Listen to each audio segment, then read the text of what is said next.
really, the first thing that I'm going to do then is introduce our first presenter.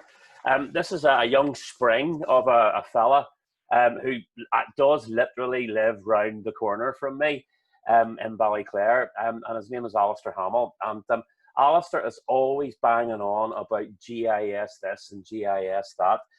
So finally, we're actually going to hear what this is all about. So I'm going to hand it over to Alistair now, who's going to tell us a little bit about some of the really interesting stuff he's been doing about rivers and GIS. Thanks, Alistair. Thank you very much indeed, Tim. Yeah, we may well overwhelm the bandwidth in Ballyclare with the two of us doing this at the same time, but we'll see how we get on. Okay, now I am about to do what I'm finding that I have to do every time I do this. Can you confirm, please, that you're now seeing a presentation loading? Hannah, please. Oh, great. Great, thank you very much. Right, yeah, dad jokes are us. Don't let GIS drive you around the bend. It could have been worse. It could have been embedding GIS in your curriculum. I don't know. You can take your choice as to which you think is the better or the worst joke in that.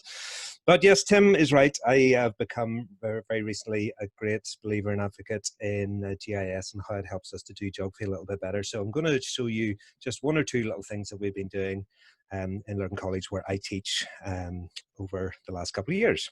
So a little bit of background for this, first of all.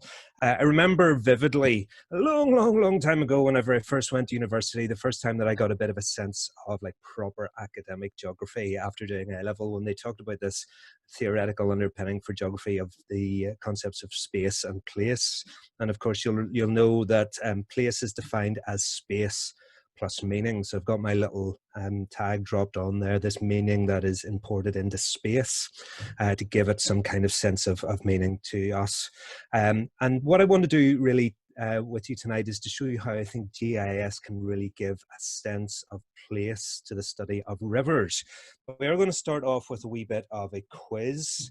Now, I can't see at the moment the comments. Tim, can you see them?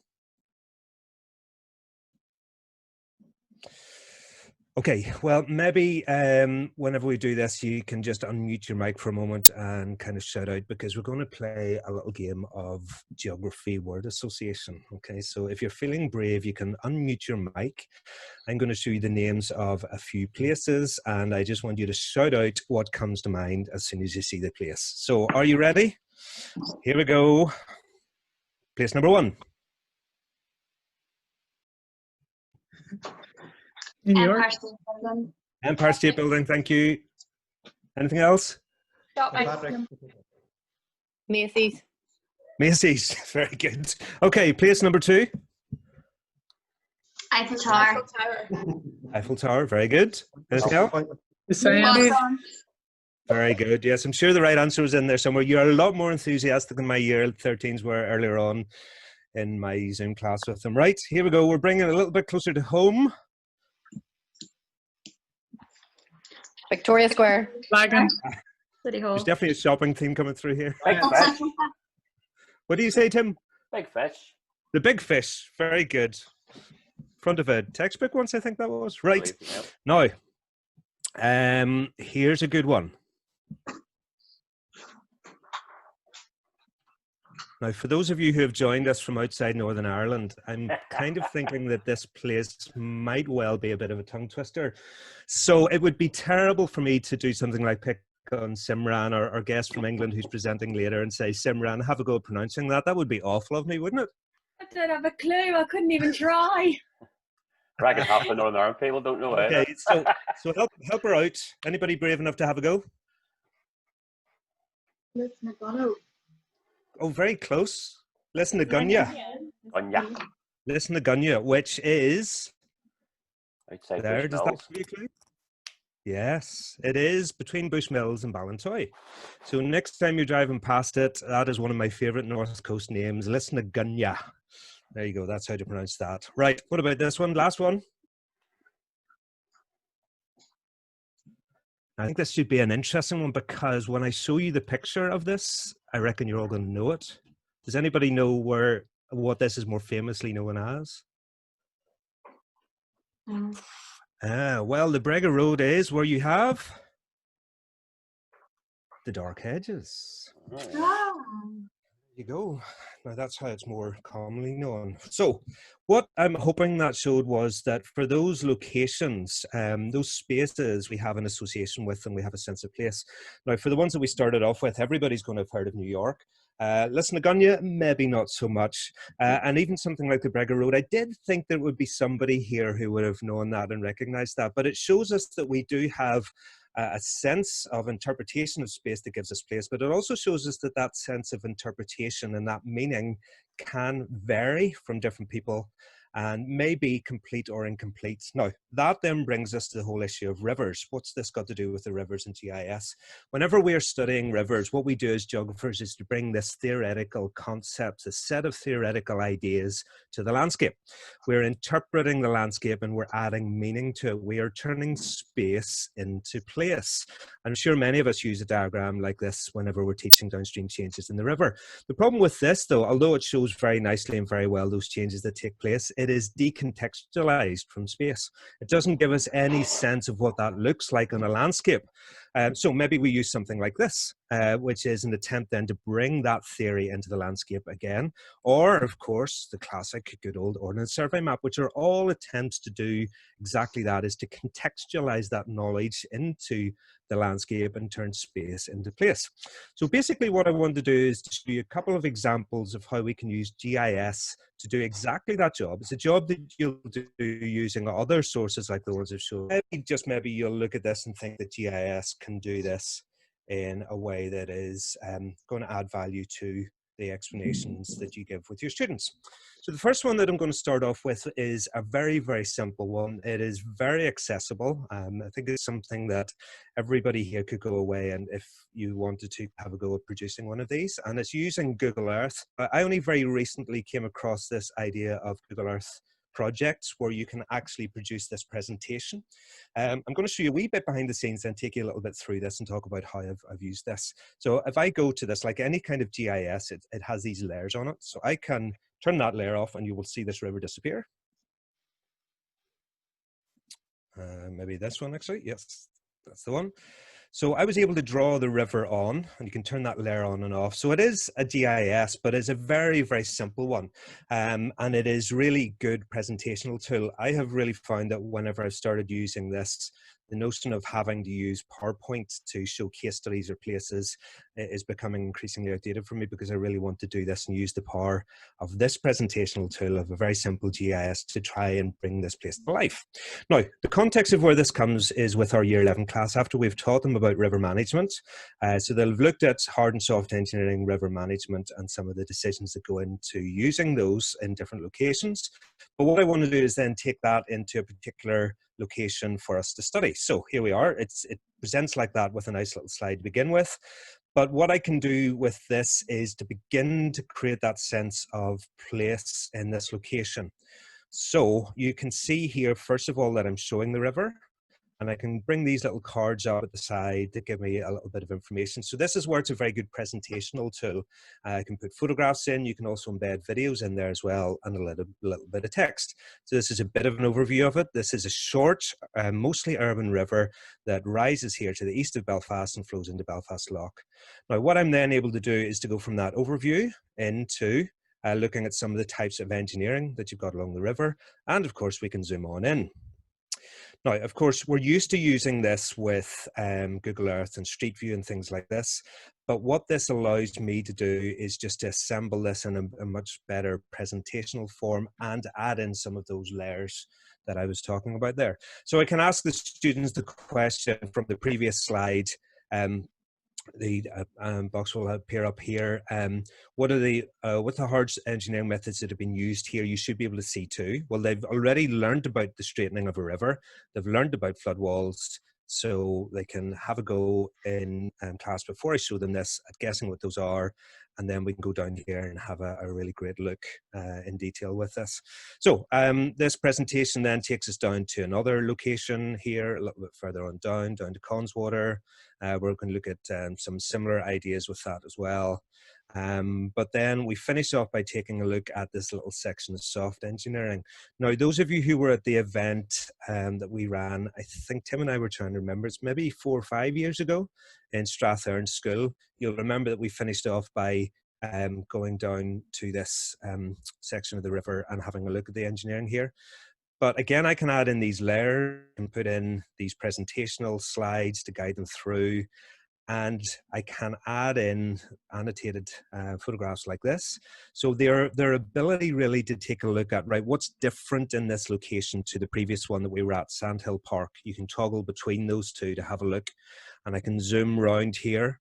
And because I am zooming from location to location, and I can go back and forth as long as it don't make you too airsick in doing this, what I'm really doing is setting this very much in place, connecting this part of the river, which is experiencing hard engineering because there is no room around it, with this section of the river where they have some room and they're able to do some soft engineering. Now again, those layers I've been able to put on, and I've been able to annotate on here to show what they are. The yellow here is the setback levees, the red is the place where you've got some of the flood walls. So it really is a wonderful tool that allows you to explore and to add some of those really basic layers on and really give that sense of place to them, because you can go in street view and all sorts of things like this, really just trying to bring that whole life. So that is the first example of how to go about doing that. I say that is a very, very accessible way of producing GIS, because behind the scenes it's really easy to use.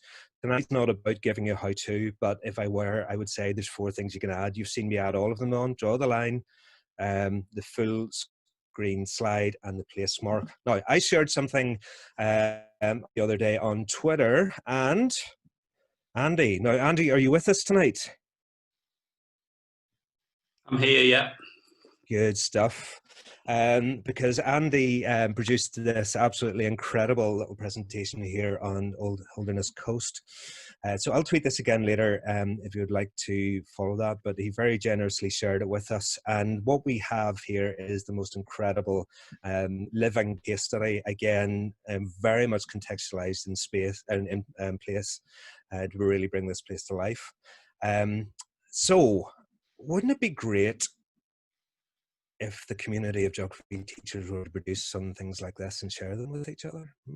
Wouldn't that be great? So that's Google Earth. The second one is taking a step up into ArcGIS, which if you want to get a little more serious about using GIS, this is definitely the tool that you want to do. Now again, the whole concept here is how you turn space into place. And what I want to do with this one is look more just at the physical characteristics of downstream changes. And I'm going to show you a little bit more of the functionality that you can do with this ArcGIS. We're going to take a look at the Glendon River. Chose that one because it's in a GCSE textbook. Tim, I don't think it's your GCSE textbook. I think it's the other one, isn't it? No, I do Glenarm. Oh, you do Glenarm. So there's the Glendon River, and again, you can mark these things on with this, but here's where you're able to really bring this whole thing to life, because just like Google Earth, you can turn this into your 3D. Now, the difference though is that you can really add a much greater and higher degree of detail to this. Now, remember, what I'm wanting to do here is to give these students a real sense of place. So I get them to do this individually themselves. They go on, they use this, and you can guide them through with different slides here, but you can then embed in some data. And this is what I've done here. So each one of these points is data that I've embedded in, and if you click on them, you get some data appearing. So I basically just put a series of points down here in the Glendon River. The latitude and longitude allows me to locate them, the site, and I put in here the width and the depth. So what I get the students to do basically is to do a virtual field trip. We've got to do as part of the GCSE spec the downstream changes, as you know, and I'm sure many of us will do that as our field work. So this is a lovely kind of virtual field trip before they go down. I give them a copy of this spreadsheet, and as they collect the data, they just put it in, and everything is auto-synced to the graph, so the graph draws itself. The reason why I did that is because the first time I used this, I discovered that they were much I found using the GIS much easier than they did drawing the graphs. They struggled with this, so I got him to auto draw for them. So you can just go downstream, and as you go downstream, there's the data appearing, and you can get those measurements, you can get all of that detail, but it is contextualized in a landscape that they can explore. But there is one other thing that I want to just show you with this in terms of functionality, because it's not just collecting data here, they can actually analyze data using this tool here. Because one of the things I was keen to look at with them is the change in the steepness of the river valley as you moved from the source towards the mouth. And if you use this tool here, take a new measurement, and I can drag this like so. And you see that what this is measuring for me is distance and elevation gain. So I got them to go approximately 500 meters from river. And that's the height gained there. And they were able to put that into the spreadsheet. And I had to get the help of this department to figure out what equation to do for that one. But there's the little equation. And that calculates the bin for them and also the graph for them. So they're able to stream, and they're able to collect all of those pieces of data and all of those pieces of information. But because this is contextualized in the GIS landscape for them, it really helps to give that sense of, as they're moving down, the changes between them. My sense and my problem I found with many of the students is whenever you were doing this, collecting the data, we do the Colin River for our field trip, is that whenever you get them to plot the graph, very often they don't plot the distance from the source at the bottom. They just plot as the survey sites, and they don't realize that the distance between the survey sites may not be absolutely the same, and it just shows that they've kind of decontextualized the data from the landscape a little bit. So what this really does is helps to bring that back into the landscape itself. So that's a couple of examples there of how you might use GIS to really bring your students into the heart of the river's landscape there. Now, last thing just to finish off is to show you a little something that I've been working on as a lockdown project, because we've been trying to integrate the use of GIS across our GCSE and our A-level classes. My school is 14 to 18, we're part of the Dixon plan. So we don't have Key Stage 3. So if we're going to use GIS, we have to find ways of using it in Key Stage 4 and Key Stage 5. So this is an outline of the GIS tasks that we've put together throughout this year for our different students in the different year groups. But I have been working on a little something behind the scenes here during lockdown, which is a website that will share all of those. It's going to share the GIS maps that I've made. It's going to share the worksheets that I have to go with them. And it's going to be tailored to every single topic of the CCEA, GCSE and A-level specification. And whenever that's finished, I'm going to share it with you all. Now, the reason why I'm doing that, let me just pull this back over here again. The reason why I'm doing that is because I guess one of the things that Tim and I would really love to see happen from the start of this is to create a community where we can have conversations with each other like we're going to do tonight, but a community where we're helping and supporting each other, not just in these times where life is crazy within the education world, but moving on beyond that. So money where my mouth is. There's all sorts of reasons why geography or any teachers wouldn't want to share things with each other, but money where my mouth is. I am going to make those readily available, and I would want to encourage you and invite you, if you want to use them, to go ahead. But more than that, even if it's some of the things like Google Earth and those things, to follow Andy's example and just go for it yourself and to share them. And if you're up for it, I would love that website to be not just a sharing of the work that I produce, but a sharing of the work that we produce. So there is an invitation for you. If you would like this to be part of the start of genuine sharing and collaboration together, I'm up for it. Would you like to join me? Thank you very much, Tim.